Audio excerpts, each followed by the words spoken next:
Now, there was a time the Lord gave me an expression. He said, belief is faith at work, in action. He said, trust is faith at rest.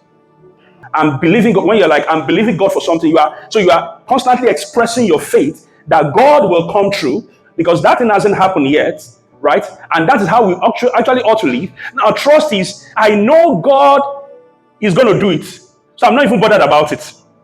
So trust is now faith at rest.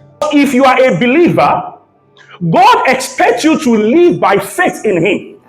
Even though you've not seen that thing happen, you still must believe that your God will do it, no doubt.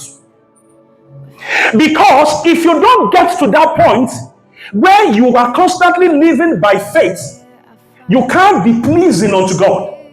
Now, if somebody is not pleasing unto me, that person does not have part of whatever I need to give. Proverbs 16 verse 7, right? It says that when a man's ways pleases the Lord, he makes even his enemies to be at peace with him.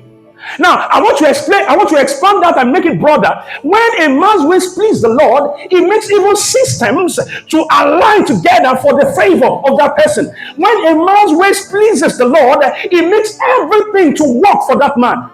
Now, but how can a man's ways please the Lord? Hebrews 11:6 now told us that without faith, it is impossible to please God. So I can rephrase Proverbs 16 verse 7 to say, when a man is perpetually living a life of faith unto God, God makes his enemies to be at peace with him. When a man is constantly living a life of faith, even though everything around you is saying, curse God and die. Even everything around is saying, Shalom, will God come true for you? And you are still saying, Lord, no matter what, my God will show up. You are pleasing unto God.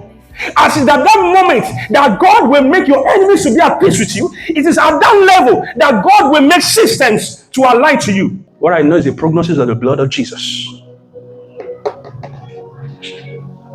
There is power in the blood.